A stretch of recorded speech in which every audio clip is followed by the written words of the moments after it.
Dhugaa fi lubbuun gaafa Rabbi jedhe baati.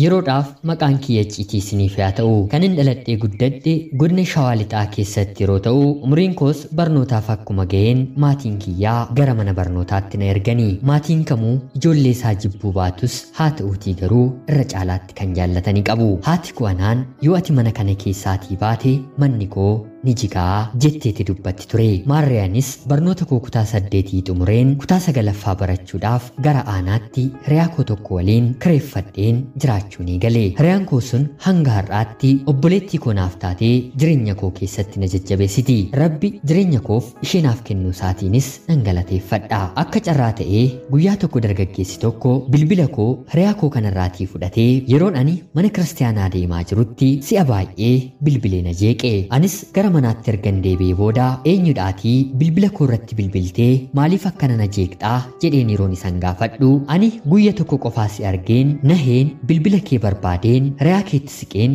harkaa fudhadhee ati immoo qaamaan ijaan argaa na beekta malee eenyu akkan ta'e waan na beektu natti hin fakkaatu jedhee natti dubbate. Haasoo keenya keessatti booddees gaaffii jaalalaa yeroo naaf dhiyeessu nama sin beekneef akkamiin gaaffii jaalalaa dhiyeessitaa jedheen isa gaafadhe. Rakkoo maal qabaree walii galuudha malee dura anis ta'e ati lamaan keenyiyyuu dhala namaadhaa jedheenaaf deebise. Guyyaa kanarraatii kaasee guyyaatii gara guyyaatti sa'aatii dheeraadhaaf bilbilaan waliin haasa'uu jalqabne. Guyyaa tokko mucaa eessuma koo waliin karaarra otoo deemaa jiruu dargaggeessi kun naaf bilbile. Mucaan eessuma koo kunis sa'aatii hamma kanaa kan ati waliin taphattu dargaggeessi kun eenyudha? Kan nu dhoksite waatu jira malee tola fayyaa namni nagaa bilbilaan hanga sin haasa'uu jettee natti dubbatte. Anis eenyu akka ta'e yeroon itti himu namni kun nama gaarii akka hin taanee fi jaalala galma gahuufillee akkanaaf ta'uu hin dandeenye na gorsite. Haa ta'uutii garuu mucaan eessuma koo kun wanta beektu natti dubbatte malee dhugaan gara biraa akka inni jiraachuu danda'u shakkuun waa'ee dargaggeessa kanaa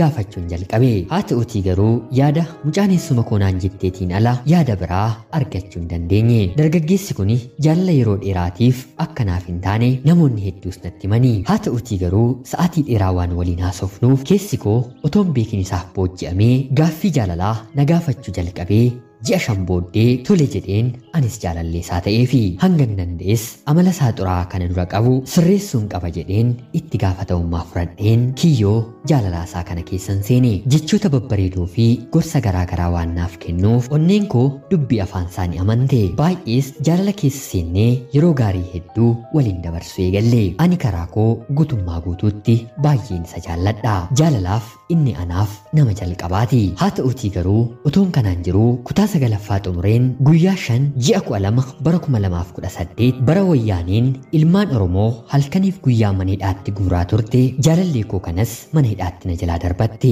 Baay'ee gaddees imimmaan koo buusee nan boo'e. Deemeen mana hidhaatti yeroon gaafadhus bakka biraatti akka dabarfame natti himanii. Har'a moo bor deebi'ee naaf galatoon jedhu baatii tokko guutuu sagalee isaa toon dhagahiin fuula isaa toon argiin jecha jaalala isaa sin jaalladha jedhee onnee kiyya qabbaneessu otuun argatiin hin ture. Baatii tokko booddee mana hidhaatii hiikamee gara maatii isaatti yeroo deebi'u akkuma galeenis bilbila narratti bilbilee lammuu lammataa bilbila kanarratti naaf hin bilbiliin maatii kootu bilbila kana qabataa jechuun aariidhaan ana waliin walitti bu'e.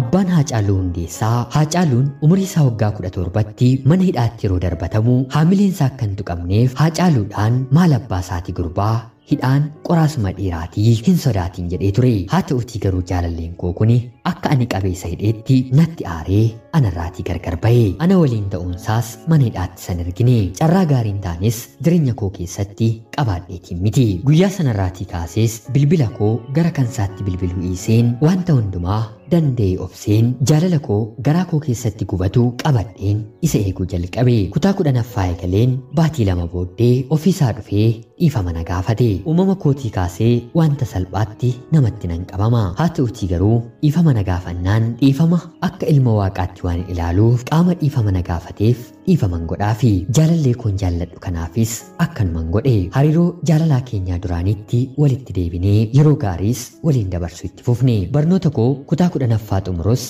haa ta'uutii garuu qabxiin qophaa'inaa anaaf dhufuu hin dandeenye abdiin barnoota irraa qabuus citee hojii gara biraa hojjechuu akkan qabu murteesse maatii kiyya bira gara manaattis deebi'een gabaawwan garaa garaa deemeen daldala hojjechuu jalqabe jaalalleen koo garuu hojii kana narratti jibbe eessaan baatee eessaan galtaa maaliif deemtee eessaan dhuftee jechuun jedhan guyyaadhaa gara guyyaatti walitti bu'insa anaaf isa gidduutti uumuu jalqabanii anis jireenya kana keessatti rakkachaa toon jiruu dargaggeessi gara biraan tokko yoo eeyyama kee ta'ee maatii keetti argadheen seera qabeessaan siin fuudhaa wanta barbaaddes siin guutaa jechuun na gaafate anis wantan dhaga'e kana jaalallee kootti deemeen yeroon himu jaalalleen koo ammumaaf ammatti maatii keetti ergeen qubeelaan nuuf haa ta'uu atis bakka kanatti gabaa keessatti kan rakkattu mana koo keessatti suuqii siif baneen ni daldalattaa jechuun na gaafate anis rakkoo keessan jiru irraatii ka'een yeroo sanatti tolee isaaf jechuudhaan waraqanni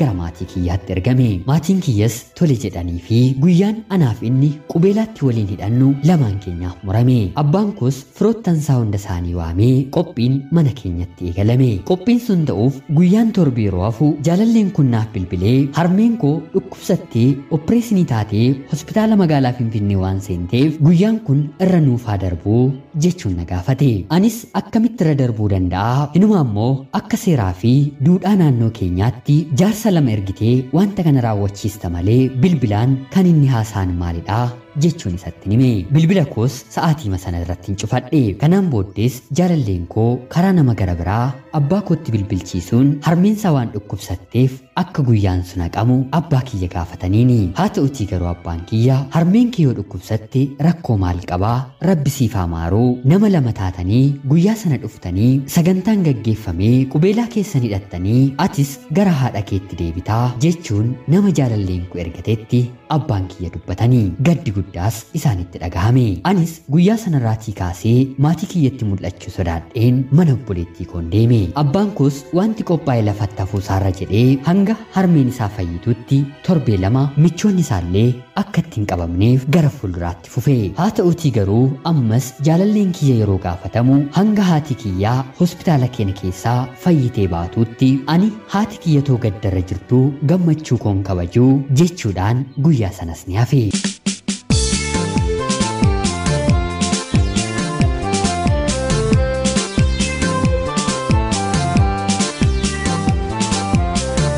abbaan kiyyas maatiin kiyyas wanti ta'e hundumaatti baay'ee gaddanii haa ta'utii garuu kana gidduutti jaalalleen koo kun haadha manaa gara biraa akka inni qabu dhagahanii otoo natti himiinis yeroo dheeraa turanii booddee irratti obboleettiin koo dhageesse natti himte anis dhugaa ta'uusaa adda baafachuutiif jaalallee kootiin yeroon gaafadhu anaafsi adda baasuudhaaf dubbii qoranidhaa dubbii namaa moo dubbii afaan koo kabajaa jechuun naaf deebise abbaan kiyyas dhimma kana dhugaa ta'uusaa adda baafachuuf dabalataan immoo haatisaa dhuguma dhukkubsattee kan jirtu yoo ta'e deemee gaafachuuf jaalallee koo kana waliin beellama waliif qabanii haa ta'utii garuu ammas jaalalleen koo beellama abbaa koo irratti argamuu didee sa'aatii 6 guutuudhaaf bakkee keessa isa oolche achi gaafa deebi'us kanaan booddee kabaja waa'ee mucaa kanaa ani dhaabeeraa waa'ee isaa natti hin kaasinaa firooma isaas hin barbaadu jechuun garaasaa kutate obboleessa koo waliin abbaan kiyya mana obboleettii koo dhufee atumti fayyaa ta'e malee naan jechuun gara manaatti deebisanii na fudhatanii gara mana maatii kootti deebi'us garuu hawaasa naannoo keessatti dubbiin dubbatamu gurra koodhaaf anatti toluu didee maatiin kiyya danda'anis anaaf garuu baay'ee natti ulfaatee hojii koollee adda kutee waan hin jiruuf gara biyya hambaatti imaluuf deemeen piroosesii jalqabe ji'oota muraasaafis jaalallee koo faana wal oolnee haa ta'utii garuu dhiifama na gaafatee jennaan maatii koo dhokseen itti araarame guyyaa tokko tokkos dhokadheen isa bira deema maatiin kiyya biyya hambaa deemuu koon deeggaranii jaalalleen koo garuu otoo hin deemeen jaallata kana gidduutti fedhiin jaalallee koo waan natti caaleef maatii kiyya dhiiseen mana isaa deemeen isa biratti hafe wanta kanarrattis haatii fi abbaan koo baay'ee natti dallananii guutummaattis firoonni koo hundi anaatiin cufanii. Maatii koorraa adda ba'uu kootti gadda guddaatu natti dhagahame. Ayyaanota gurguddoo qaammee fi masqala waggaa haaraa boo'ichaan hin dabarse. Haala kanaan mana isaa keessa jiraachaa toon jiru guyyaa tokko inni manaa bahee suuraa albeemii isaa gaggalagalcheen ilaaluu jalqabe. Yeroo kanattis 80 yookiin immoo 80 nama gara biraa waliin mallatteessin arge. Anis yommuu inni gara manaatti deebi'u maalidhaa waraqanni kunii jechuun yeroon isan gaafadhu wanta kana yaadachuus haa ta'u haasa'uun barbaadu sammuun kiyya wanta baay'ee miidhameeruuf na dhiisii na yaadachiisinii jechuun na kadhate. Anis jireenya koo borii miidhagsuuf jecha wanta hundumaatti hin dhiise. Guyyaa gara biraa tokkos akkasuma inni rafee halkan hiriyoota isaa waliin otoo taphannu haati koo dhukkubsattee opereeshinii taatee mana yaalaatti inni deemte jechuudhaan guyyaa qubeelaa kiyya dabarse soba akkan ta'een dhagahe. Yeroon isaa halkan sa'aatii 7 ture. Dhagaheen sammuun koo tuqamee ofis na wallaale. Halkan sanas konkolaataa fuudhanii mana yaalaa na geessanii. Haa ta'utii garuu turtii booddee bishaan taliila qulqulluu yookiin immoo tsabala naannoo mana maatii keenyaatti argamutti fayye. Haatii fi abbaan koo obbolaan koos guyyaa kana nahanii anatti araaramanii. Turtii kana booddees gara mana hiriyaa kootti deebi'een innis boo'ee kakachuun har'aan booddee waan tokkoyyuu akkanan sobneef waadaa anaaf gale. Kana gidduutti otoo dhukkuba koorraa guutummaa guutuutti hin fayyiin viizaan koo gara biyya hambaatti argadhe deebi'ee naaf dhufe. Haati koo otoo akkasii dhukkubuu hin deemtu naan jettus haa ta'utii garuu qilleensa kana keessaa baheen hafuura toon argadhe jedheen maatii kiyya hunduma isaanii dideen otoo na dhukkubuu gara biyya hambaatti imale. Rabbiif galanni haa ta'utii warri ani bira galees nama gaarii turanii. Yoo baay'isee dideesi dhukkube gara maatii keetti ni si deebista naan jedhanii. Rabbis na gargaaree ji'a ja'a booddee guutummaa guutuutti fayyeen jiruuf jireenya koo achumatti gaggeessuun eegale. Baatii ja'a kana booddees maadaamii kootiin qarshii naaf ergii gara biyyaatti ergaa jechuun yeroon ishee gaafadhu jaalallee keef yoo ta'e akka ittiin erginee mucaan kana dura waggaa meeqa mana kana keessatti hojjette jaalallee isheetti qarshii ergitee dhumarratti duwwaa haftee maaloo hin ergiinii jechuun na kadhatte. Ani garuu maadaamii kiyya dideen obboleessa koof hin erga jechuun qarshii ji'a ja'a jaalallee koof hin erge. Erga ani deemee waggaa tokko booddees jaalalleen koo marga buusee yookiin immoo araara ergatee seera aadaa Oromoo kan ta'e foollee isaa irratti argamanii jaalallee kootiin akka ilmoo isaaniitti ilaaluun bakka koo buufatanii walitti araaramanii nagaanis nu gidduutti bu'e. Waggaa tokko kana booddees bilbila bitadheen ji'a tokko keessatti al takkaa maatii koofis abbaa manaa koofis daqiiqaa 4 bilbila. Otuma haala kanaan jirru guyyaa tokko haati abbaa manaa koo manni abbaa manaan kiyya keessa jiraatu mana mucaa ishee biyya hamtuu ta'uu isaanitti manii. Kana dura qulqulleeffadhee beekuu baadhus jaalallee kootiin wanta kana yeroon gaafadhu lakkii sobadhaa manni kuni kan koodhaa obboleettiin koo lafa naaf laattee ani immoo mana irratti ijaarradhee jechuun naaf deebise. Yaadi haadhasaa fi yaadisaa garaagarummaa kan qabudha. Anis wanta kana adda baafachuuf haadhasaa fi isa lakkoofsa bilbilaa mucaa isaanii gaafadhus naaf kennuu didanii. Turtii yeroo muraasa booddee garuu lakkoofsa bilbilaa ishee namoota biyya koo biyya hambaa keessa jiraatan gaafadheen argadheen bilbileen ishee gaafadhe. Isheenis laftii fi manni sun kan ishee akka ta'e natti himte. Nama kaayyoo fi karoora gara fuulduraa qabu waan taateef haga har'aatti baay'ee na jajjabeessiti. Kanaan booddee waan hin dhaga'e jaalallee kootti yeroon himu obboloonni koo anaan nan jaallatanii anaan qofaatti na ilaaluu mana kanarratti immoo nama na gaafatu nan argaa jechuun naaf deebise. Anis deebiseefiin qarshiin siif ergeen lafa nuuf bitii kan mataa keenya irratti mana nuuf ijaarii jechuun isan gaafadhe. Haa ta'utii garuu jaalalleen koo kun qarshii naaf ergiteetiin meeshaa mana keessaa biteen hundumaayyuu guuteen jira. Yeroo biyya hambaatii dhuftu manni kuni kan koo waan ta'eef wanti nu rakkisu hin jiru jedhee naaf deebise. Anis meeshaawwan inni mana keessaatii bite dhugaa ta'uusaaf soba ta'uusaa adda baafachuudhaaf suuraa kaasii naaf ergii jedheen yeroon isan gaafadhu sababa garaagaraa natti dubbata. Karaa iimoos viidiyootiin natti argisiisii jedheen yeroon bilbiluu fi mana hin jiru bakka biraan jira jechuun naaf deebisa. Turtii yeroo muraasaa booddees suuraa mana namaa kaasee mana keenyadha jechuutiin naaf erge. Haa ta'utii garuu obboleettii koo deemsee yeroon argisiisu qarshii sanaatiin mana sana keessatti wanta godheyyuu hin qabu. Obboleettiin kiyyas mana isaa akka deemte waan dhaga'eef qarshii baatii jaan hojjedhe hunda maal gootee jechuun isan gaafadhe. Abbaan manaan koo kunis dhugaasaa natti miyoo jette lafa biteen mana ijaareen meeshaa guutuudhaaf immoo qarshiin hanqateeraa yoo barbaadde na gargaarii yoo jibbite immoo ofuma koo hojjedheen meeshaa mana keessaas nan guutaa jedhee natti dubbate. Lafa sanaa fi mana sana eessatti akka ijaares tokko lamaan hin gaafadhe. Nama lafarraan bite naan jedhe kanas bilbileen kallachisa gaafadhe. Haa ta'utii garuu wanti jedhe hundumaa soba akka ta'ee fi kaartaa fi pilaanii mana sanatti argisiise. Dabalataan illee qarshii dubartii gara biraa biyyaan baatii goyyomsee nyaachaa akka jiru natti hime. Anis wantan dhagee akkan dhageenyetti dhiiseen calliseen obseen wanta inni naan jedhu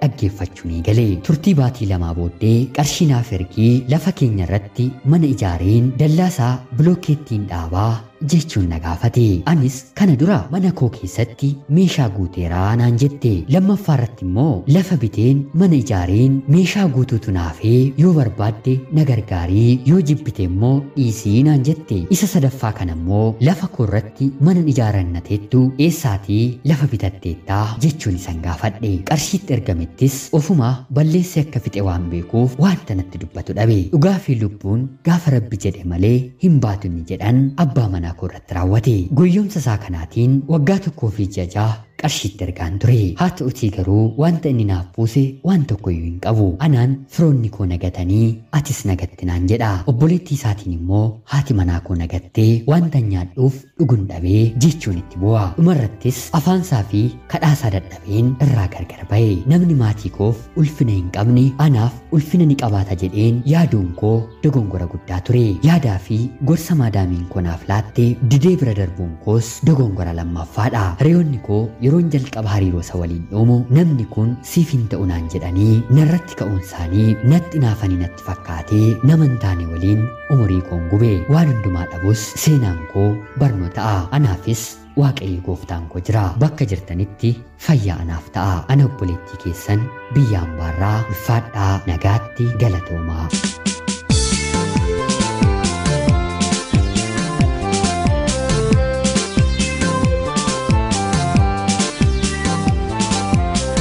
Yooyyaa shamaa akkam jirtu kabajamtootaaf hordoftoota qophii Oromiyaa 24 nagaaf jaalalli tokkummaan bakka jirtan hundaatti hunda keessaniif yaa to'echaa guyyaa har'aa xalayaa obboleettiin keenyi maqaa ishee ibsachuun barbaanne tokko biyya hambaarraa nuuf ergite isiniif dubbiseen hin ka'a. Akka isin irraa barattaniif keessumaayyuu obboloonni koo dubaraa hubannoo guddaa irraa argattan homaa shakkii tokko illee hin qabu. Obboleettii keenya ergaa kee kana nuuf qooduu keetiif guddaa galatoomi siin jenna. Rabbi siif illee gatii kee lafan buusinii gatii dafqa humna kee naannessee siif haa deebisuu siin jechuun barbaada. Obboloonni koo kabajamtootaaf hordoftoonni qophii Oromiyaa 24 yaada jajjabinaa obboleettii keenyaaf akka qooddan kabajaan isiniin gaafadha. Qophiin guyyaa har'aaf isiniif qabadhee dhiyaadhe kana fakkaatti. Hanga yoonaatti illee waan dhaggeeffachaa turtaniitiif guddaa galatoomaa isiniin jechaa laayikii fi sheer gochuun illee akka na deeggartan kabajaan isiniin gaafadha. Akkanumallee namoonni chaanaalee keenyaaf haaraa taatan anaa dhufuu kun Oromiyaa 24 guyyaa guyyaatiin xalayaa jaalalaa fi seenaa jireenyaa nama barsiisuuf bashannansiisuu danda'u isiniif qabattee waan dhiyaattuuf isinillee sabskiraayib gochuun maatii keenya erga taatanii booddee xalayaa jaalalaa yookiin seenaa jireenyaa nama barsiisuuf bashannansiisuu danda'u qabaattan karaa teelegiraamii karaa lakkoofsa bilbilaa kiyyaa 937 naaf erguun irratti hirmaachuu ni dandeessu. Qopheessuuf qindeessuun isin waliin kanan ture ani gammachiis tashoomeeti. Qophii gara biraatiin guyyaa boreen walitti deebinutti bakka jirtan maraan